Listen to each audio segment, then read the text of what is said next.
What's up, guys? I'm Tim Geddes. This is Nick Scarpino. This is Greg Miller, and this is Lee, director of Headlander. Over there is Greg Rice. You probably can't see him. He's going to be playing Headlander while we talk about it. He's getting closer. He's here. He is there. He's in. That's too great. So we're a double fine. We're going to show off Headlander. Didn't know anything about this game. Right. Now, really intrigued about this Walked game. in, saw the signage for it. Thought, this reminds me of 1985. I love it. There you go. Was 1985 an inspiration for you? Well, really, it was the 1970s. 70s, But there was a little 70s revival in 85 specifically. There you go. So there you go. Perfect. Let's get right into it, Greg Rice. So Lee, what is the thrust of Headlander? It's good. It's good. Well, I'll give you a heads up about it. All right. Is that where we're at? It's just, there's endless terrible fun. So Headlander is a side-scrolling action-adventure science fiction game, but really the heart of the game is about 1970s science fiction. And we really took a lot of inspiration from movies like Barbarella and Logan's Run and Silent Running and those sort of movies.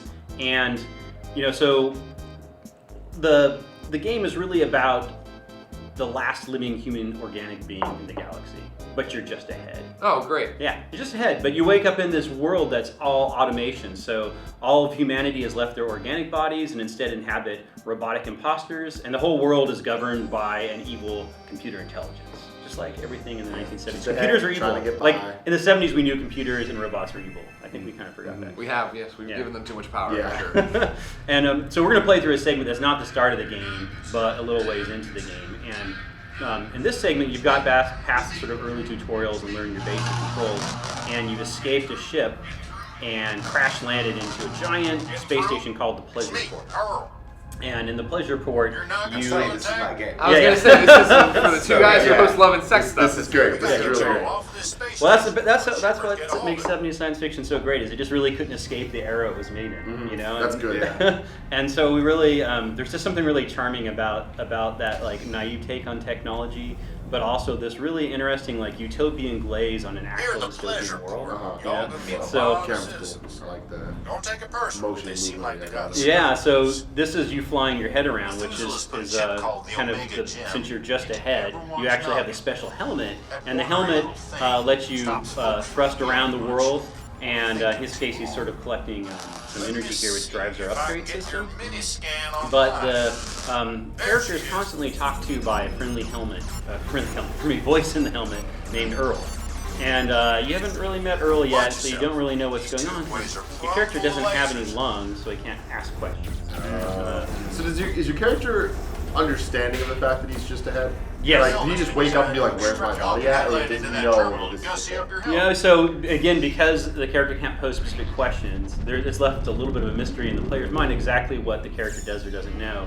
But in the very start of the game, you see the sort of shock on the character's face as they wake up mounted into a computer terminal. And Earl, the guy who's talking to your helmet, hacks a robot arm and pulls you off the terminal and snaps you onto a robot body. So you can use your head to kind of get into all these areas that you wouldn't otherwise be able to get into.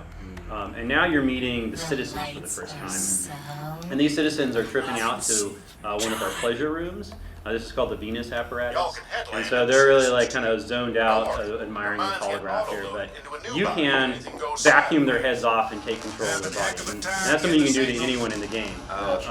And so, the citizens aren't really armed and they can't put up too much of a fight, but their bodies don't do much. They can access basic rooms, they can talk, they can and do certain things like that. But when you meet the shepherds, which are kind of the enemies of the game, they have lasers, and we'll see them here shortly, and they do a lot more.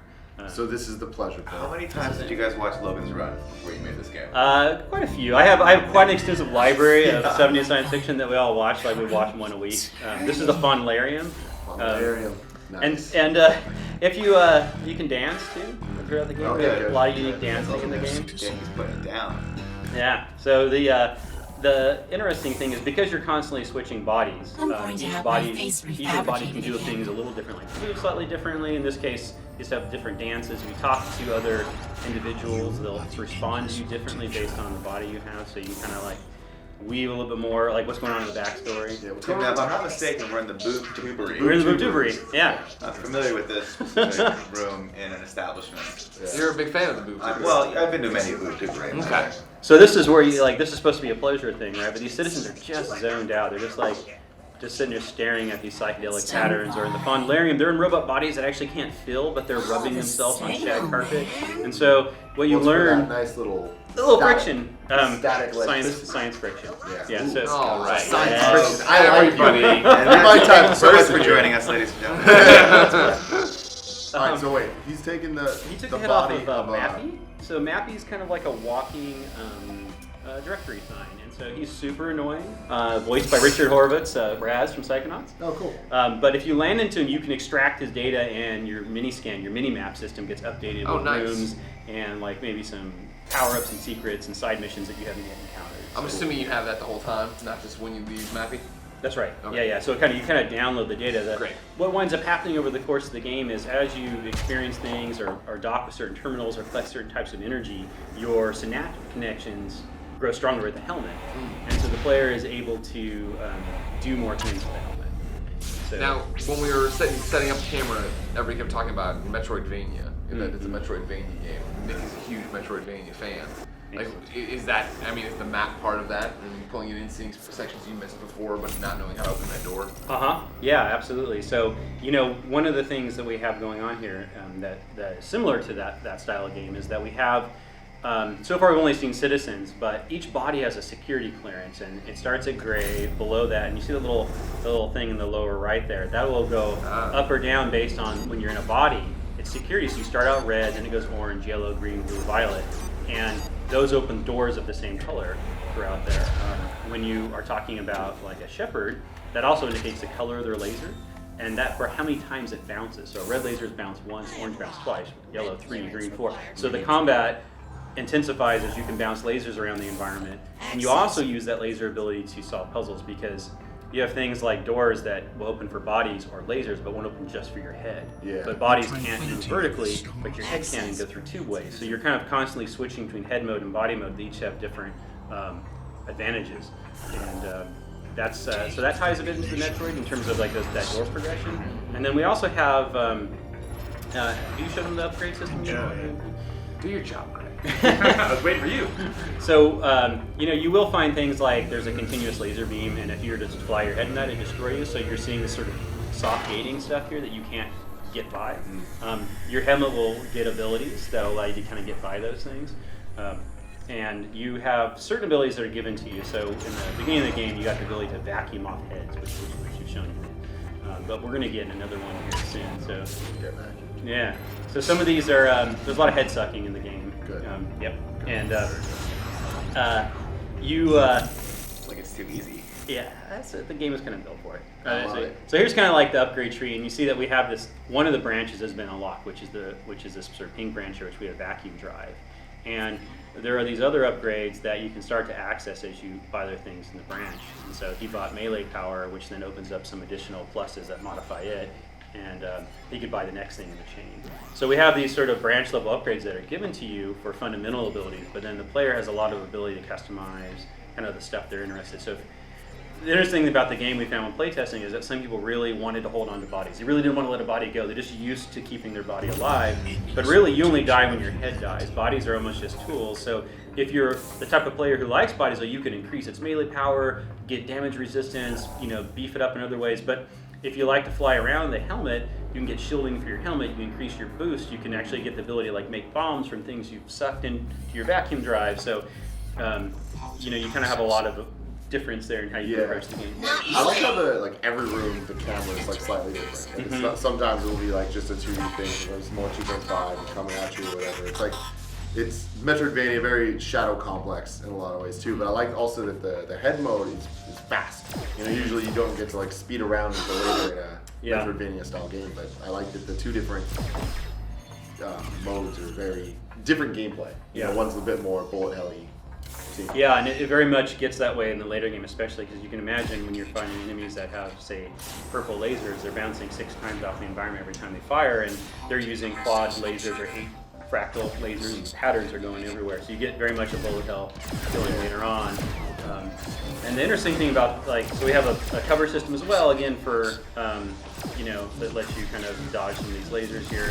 You can time it and do these sort of straight-on shots, or you can bounce him around the environment. You can see like you take the guy there, and if you hold down, you get a precise aim, which gives you kind of a tracer laser. So it'll show how it's bouncing, and that'll and so once that gets you can imagine as it bounces more and more times, it gets pretty crazy. And so he's in a red body, so it's got one bounce and it's got a certain amount of damage. The body's a certain amount of durability based on that security color. So here he's going to try and bounce shots around that. Now if you do a headshot, you just blow the head off and the body becomes something you can dock into without having to suck the head off. But it's hard to vacuum the head off. I failed my PR. Okay. Sorry, man. Sorry. I like that. It feels very solid. Are you a solid fan? There should be something around the house. Y'all It's comic book, Headland don't into read it. and clear the lockdown now. Read more comics. Comics are good. The other interesting thing is that, just in terms of bodies and heads, is that the head is a little more vulnerable than the body because you can see here he's getting shot, and the head will recharge its health over time, but bodies don't. So it kind of creates this interesting dynamic for the player when they're like, I really want that body, but I can't just spray shot it because I'm going to damage it and I need to land on it because your enemies are your weapons, which kind of are your inventory. So it's this interesting, slightly different take on those choices. Can you heal the bodies? You can. There are a couple ways to do it. There are occasional healing stations you can find in the environment, but there's also upgrade paths that let you use your helmet energy to regenerate the bodies as they get damaged. I'm on my way. Boss fights. Are they in this? Yes. Good. Y'all made it to the satellite chalet. So you got a little dog. You can suck the head off a dog. Great. It's kind of a life skill, and you can be a dog. I've been waiting to suck off a dog a long time. Here we This is go. the game for you.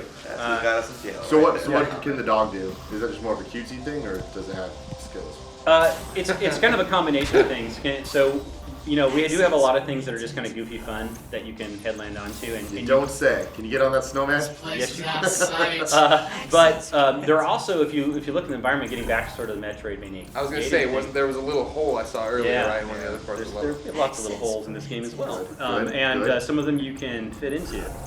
So for example, this one, you can put the dog in the little hole, and inside here, for example, is something. Now, if he goes into that would take him out. So this is another gating thing. But what's on the other side of that is our pickup system, which is sort of separate from the upgrade, and we'll show you that here in a minute. But you can these various. So you can see that body is pretty damaged there, right? It's got a lot of health, so you've got to might want to find a better one. And each of the bodies has some proceduralism in terms of the type of weapon they have. Like you can see he's got a single shot, but you can get a double shot or a triple shot or a quad shot, and they're kind of randomly populated. So there's a little bit of just sort of discovery, looking to see what laser they might have and which one's slightly cooler. But the pickup system increases things like your helmet health, your helmet overall speed. This speed you're flying at is actually the slowest speed you'll ever fly in the game. It gets ridiculously fast. He landed at a little. Can you move as the snowman, or you kind of? That one is just an observation post. It was Frosty the Observer, but the sort of reward you get for that, for example, is whenever you pull off a terminal cap, like a head or a thing, they shoot out energy bits, and so you can collect those, and that kind of drives your upgrades as well. That's cool. So here's an orange door that you can't get through because it's looking for the next security clearance up. And so all of our doors are voiced as well, so they give you snarky responses, usually color puns.